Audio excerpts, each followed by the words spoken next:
If you're going to get more familiar with global grants, you're going to need to understand how to start applying for them. I'm going to say it during this next hour, but I'm going to start by saying don't think you have to work alone when it comes to applying for a district grant, sorry, a global grant. One of the main functions of the District Rotary Foundation Committee is to provide support to our clubs who are applying for global grants. It is quite complicated. The application forms are more complicated than the district grant ones that I went through earlier, and there is no expectation that you as clubs should be able to complete those forms on your own. They're also online, they're not paper driven. And so the job of myself, the job of Glenn as the Grants Foundation Chair, and even support people like Neil Jones, who's also on our foundation committee. Our job is to, one, help you to apply for a global grant, to make sure that you tick all the boxes, and ultimately to make sure that you're successful. So, as I said, what we're going to do is we're going to throw you into the deep end today. It's just going to give you a small glimpse of the process, but hopefully it leaves you, by the end of today, walking away going, yep, we are pretty much we're excited, and we're ready to start thinking more seriously about global grants. Before I talk about how to do all of that stuff, one of the other things that's really important is, and I think most of your clubs ask this question, well, what kind of project can we do with a global grant? I want to turn that question on its head and say, why don't you think about service that you can do in any community you choose, local, regional, international, and then ask the question, can a global grant support that project? So rather than racking your brains to figure out how to apply funds, go and find a project to do, and then figure out whether or not the Rotary Foundation, through its global grants, can support you. We're service clubs. Think about the service, then worry about the funding, and come back and ask the question, can a global grant support me? Okay. Let's look briefly at what a successful global grant application incorporates and how to make it successful. And I think in going through that district grant, it probably was the precursor to thinking about global grant applications anyway. First of all, explain the need. If you haven't identified the need, it's pointless asking for the money. And then, of course, explain the solution. So this is all around the service at the moment. You've gone out into a community, local, regional, international. You've seen that there is something you can do as a club in that community or as a group of clubs. It doesn't have to be your club on its own. Explain the need, explain the solution. You saw that even in the district grant that Tenterfield did. They did both of those very easily, very succinctly. And of course, as we saw in those district grants, a successful grant application is easy to read and easy to understand. It also answers all of the application questions. And that's, I guess, school child stuff, and I don't mean that condescendingly. You've got to answer the question that's been put to you. The questions that are in any grant application are there for a purpose. If you don't answer them, or if you answer them like a politician, you're probably not going to get the grant. The grants are well laid out. Sorry, I'm jumping ahead there. As you saw, the Tenterfield district grant application made it very easy to get excited. The other one, less so. Okay, let's look about the requirements of a global grant project itself. And again, they're fairly straightforward. They must have a long-term sustainable impact. They must include activities that align with the goals of one of those areas of focus. I spoke about it before, minimum budget of US 30,000, so think 50,000 Aussie.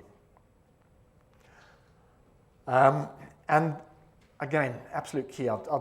I'm repeating this particular statement, addressing a need that a community already has. And that's pretty much where you start through the whole process is you go out and go, where's the need? Great, that's the need, let's find the solution, then let's ask for the money. And of course, when you walk away from that project, having implemented it, your project has strengthened that community and its ability to look after itself through its enhanced whatever that enhanced something is. Okay, so what should your club do?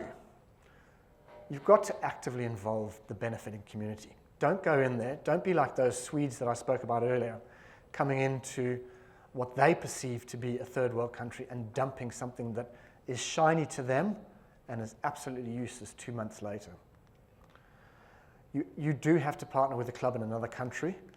If you have a problem with that, particularly if you're trying to do a project locally, come and talk to us in the district committee. We can help you. We're there to help you link to other parts of the world. That's the power of Rotary. We all have links to Rotary clubs. You may not have the links to the right Rotary clubs. We in the district can help you to do that.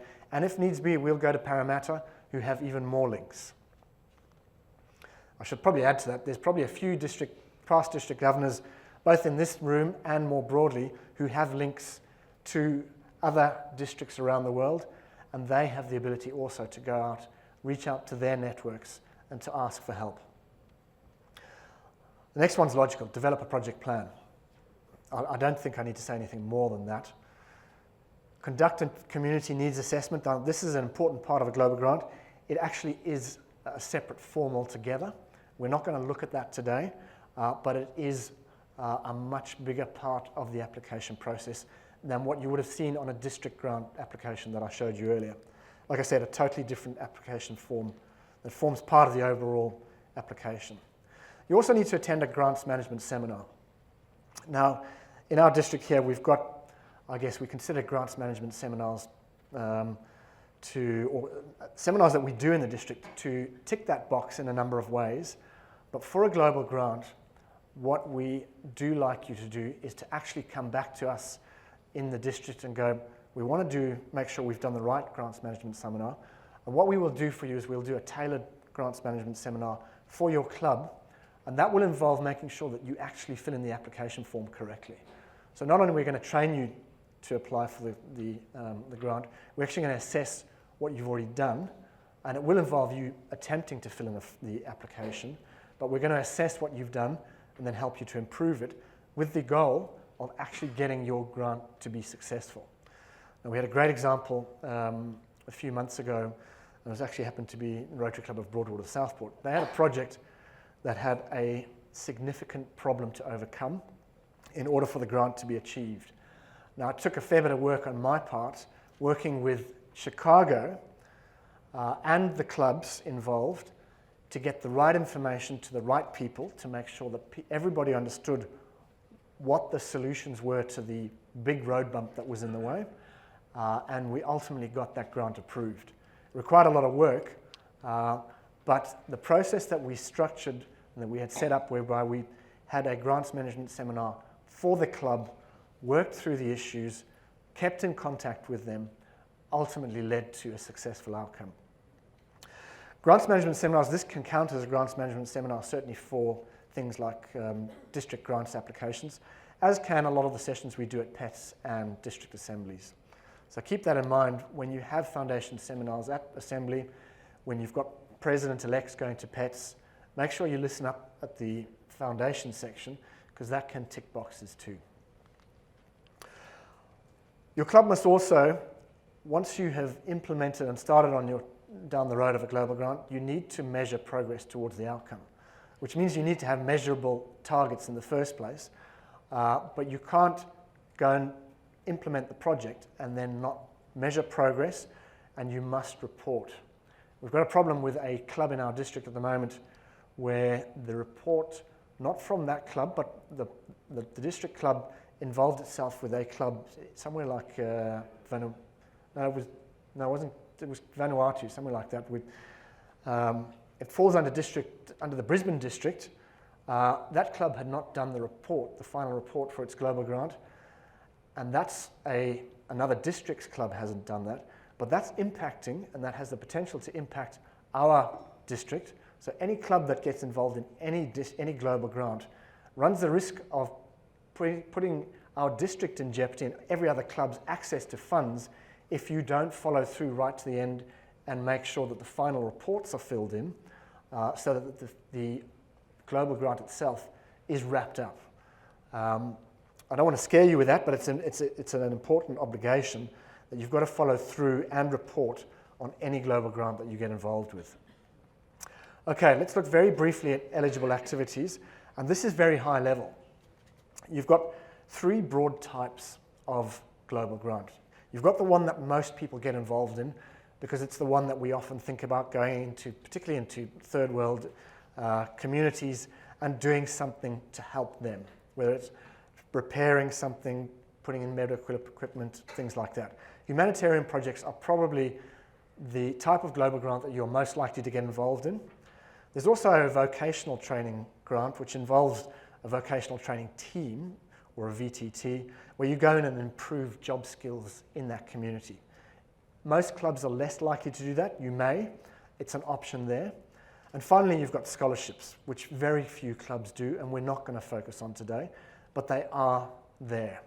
The ones that are really important are those humanitarian projects.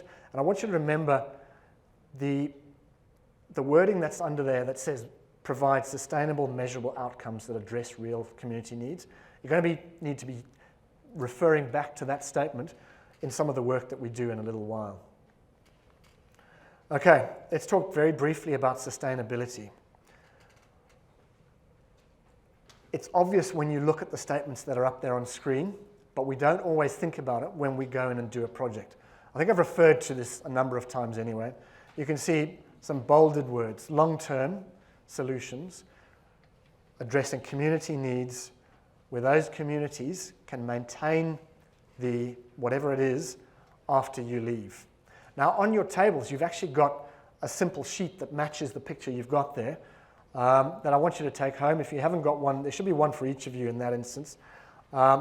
Really useful just to think about sustainability. And you're going to need to think about it as we do some of the worked examples in a minute. Okay, I also want to talk about useful documents for global grants. And there is at least one of these on every table that you've got. It's a guide to the global grants. We're not going to go through that bound version. It's 45 pages. That's the one I emailed to most people. It's long.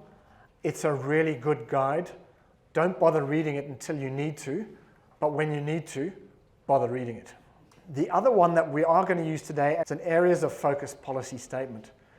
It's a really good document to help you to understand and to prepare your application in such a way that you know that you're addressing the area of focus that you have chosen. So what it does is it provides good examples for each of at the moment it's only got the 6 areas of focus. It has not been updated for the 7th, the environmental one, but it provides a lot of good examples, and you will need to refer to that. It's a great way to start to understand how to link what you might want to do to an area of focus. The final document that's on there's only one of these on your table because I don't really want you to look at this at all today, and that's terms and conditions for grants, be they district or Rotary or global grants, sorry. I've only put one on the table on purpose because I really don't want you to get caught up in those T's and C's. It's there as an example. It's about 15 or 17 pages long again. Those are probably the 3 key documents that you would need when you are considering applying for a global grant.